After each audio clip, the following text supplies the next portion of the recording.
झटका दिया है। बड़ा नायाब गठबंधन नहीं चल रहा, गठबंधन का बीजेपी एनडीए में है, आप एनडीए में है, पशुपति पारस एनडीए में है, सब लोग एनडीए में हैं, और एनडीए का एक सहयोगी दल दूसरे सहयोगी दल के सांसद को अपनी पार्टी में शामिल करा लेता है। वीणा देवी को अपनी पार्टी में शामिल करा लिया चिराग पासवान ने। 9 वर्षों में जो बिहार में कहावत है कि लिफाफाबाजी छोड़ के और हवाबाजी छोड़ के इन्होंने कुछ किया तो है नहीं। आज अंत परीक्षा के समय जब पूरा जो एक विद्यार्थी पूरे साल जो सिर्फ अपना समय बर्बाद करता है, परीक्षा के समय उसे ऐसा ही डर लगता है। वो या तो ये कल्पना करता है या ये दुआ मांगता है कि या तो बारिश आ जाए, परीक्षा कैंसिल हो जाए, मास्टर साहब का गोड़ टूट जाए। यही सब उसी कहिए कवायद में। अभिषेक मिश्रा, देखिए इस वक्त हमारे साथ राष्ट्रीय लोक जनशक्ति पार्टी यानी पशुपति कुमार पारस की पार्टी के कद्दावर नेता, पार्टी के युवा चेहरे मयंक मौली मौजूद हैं, और जाहिर तौर पर जब बातचीत होगी तो उसी सवाल पर बातचीत होगी जो इन दिनों बिहार की सियासत का सबसे मौजूद सवाल है। चाचा भतीजे पर भारी पड़ेंगे या भतीजा चाचा को मात दे देगा? विरासत की लड़ाई में हाजीपुर सीट को लेकर जो जंग छिड़ी है, उस जंग में मयंक मौली जी, जैसे जैसे वक्त बीतता जा रहा है और आक्रामक ढंग से चिराग पासवान हाजीपुर सीट को लेकर दावेदारी पेश कर रहे हैं, उनकी पार्टी के कुछ बड़े नेता उन सीटों पर भी दावेदारी पेश कर रहे हैं, दूसरी सीटों पर भी जो आपके खाते में है, आपकी सिटिंग सीट है। जैसे नवादा के बारे में पूर्व सांसद अरुण कुमार ने कहा कि नवादा सीट पर लोक जनशक्ति पार्टी रामविलास ही लड़ेगी। सवाल यह है कि कितनी कुर्बानी आप देंगे, या कुर्बानी देने के लिए आप तैयार हैं भी या नहीं भी है। और सबसे महत्वपूर्ण सवाल है कि दूसरी सीटों पर अगर कुर्बानी दे भी देंगे, छोड़ भी दें, हाजीपुर क्या छोड़ेंगे आप? देखिए, हास्यास्पद बयान है ये। आपने जिनका नाम लिया उनका और उनके जो एक राष्ट्रीय उपाध्यक्ष पूर्व सांसद श्री अरुण कुमार जी का, जो कि भारतीय जनता पार्टी को कभी लतखोर पार्टी से कहकर नवाजा करते थे। तो इस हास्यास्पद दावे के पीछे सच्चाई असल में ये है कि बिहार में कुल 40 लोकसभा की सीटें हैं। चिराग पासवान जी सारी सीटों का नाम ले लेते हैं सिवाय एक सीट के, उसका नाम है जमुई। मुझे ये पूछना है और पूरा बिहार ये जानना चाहता है कि जिस जमुई ने आपको 2 बार से सांसद बनाया, आपको सदन पहुंचाया, आप आज इस काबिल बन पाए हैं कि आज आप 2 शब्द बोले तो आपको, या कल को आप सांसद ना भी रहे तो भी आपके नाम के आगे पूर्व सांसद जो है वो जमुई के ही नाम से लगेगा। क्यों डर सता रहा है? क्या ऐसा डर है भैया? जमुई आपके लिए भूत बंगला सरीखा ऐसा अछूता व्यवहार क्यों जमुई के साथ भैया? काहे डर है आपको? किस बात का डर है? क्यों भाग रहे हैं? तो असल में सच्चाई ये है कि विगत 9 वर्षों में जो बिहार में कहावत है कि लिफाफाबाजी छोड़ के और हवाबाजी छोड़ के इन्होंने कुछ किया तो है नहीं। आज अंत परीक्षा के समय जब पूरा जो एक विद्यार्थी पूरे साल जो सिर्फ अपना समय बर्बाद करता है, परीक्षा के समय उसे ऐसा ही डर लगता है। वो या तो ये कल्पना करता है या ये दुआ मांगता है कि या तो बारिश आ जाए, परीक्षा कैंसिल हो जाए, मास्टर साहब का गोड़ टूट जाए।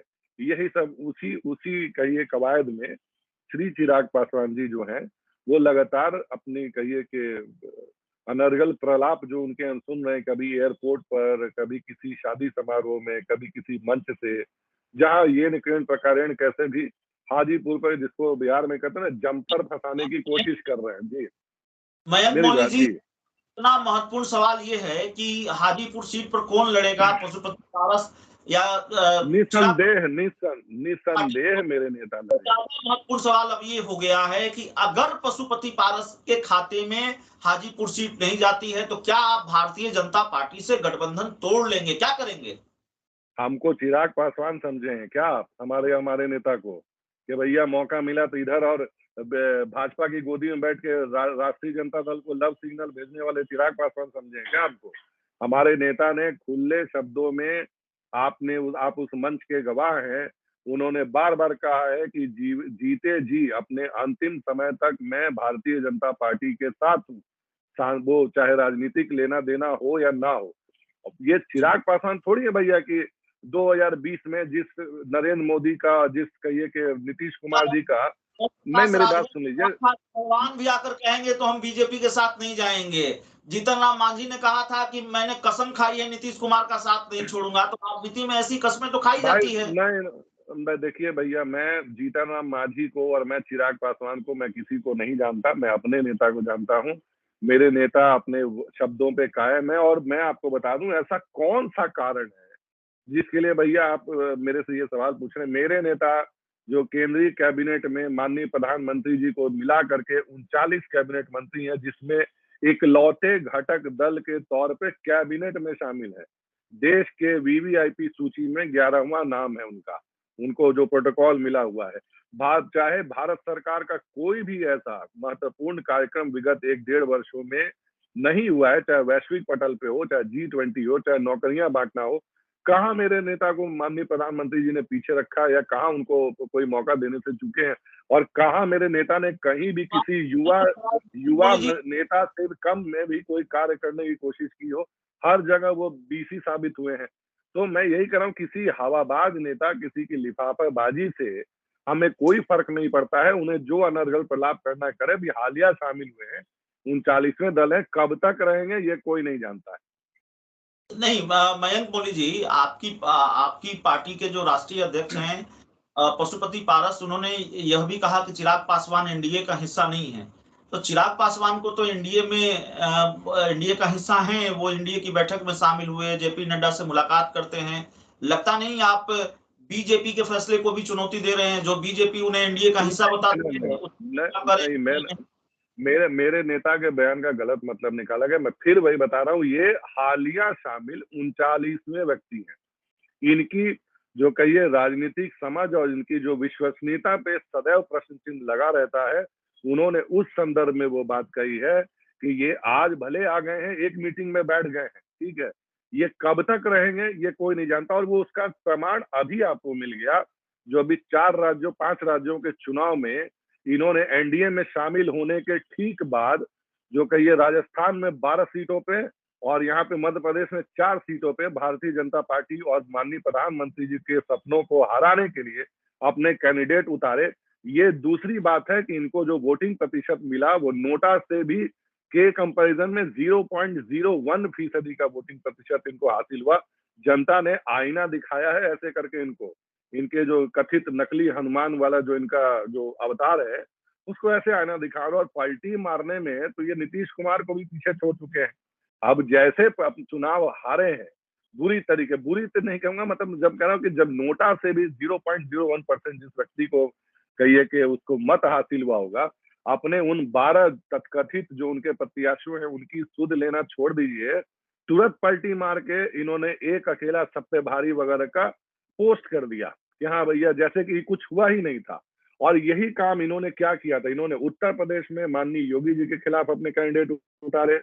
बिहार में जब चुनाव हुआ था 2020 में, इन्होंने भारतीय जनता पार्टी को हराने के लिए 6-7 सीटों पे चुनाव पर, और विशेषकर 2 सीटों का जिक्र करूंगा, राघोपुर अपने छोटे भाई तेजस्वी यादव को, और हसनपुर अपने दूसरे छोटे भाई जो तेज प्रताप यादव को जिताने के लिए इन्होंने अपनी ही पार्टी के नेता का चुनाव का जो कार्यालय होता है वो तक खुलने नहीं दिया। क्यों? क्योंकि इनके दोनों कथित भाई जो हैं वो किसी भी प्रकार सदन पहुंचे और वोटों का बिखराव हो, ताकि भारतीय जनता पार्टी का कैंडिडेट हारे। और यही काम इन्होंने अभी फिर किया है। तो मैं यही बार बार कहता हूं भैया कि ऐसे ये कौन से घटक दल हैं भैया, कि 38 दल जो थे, 38 दलों में से कोई भी जो है वो अपने नेता यशस्वी प्रधानमंत्री चुनाव लड़ने नहीं गया, बनिस्पत उनको मदद ही की सारे लोगों ने अपने कैडर और यथाशक्ति के हिसाब से। ये कौन से नए वाले सदस्य आए हैं भैया? इनको ये कौन है जो कि खिलाफ में भी चुनाव लड़ेंगे, हराने का हर साजिशें करेंगे, राजद से भी प्रेम करेंगे?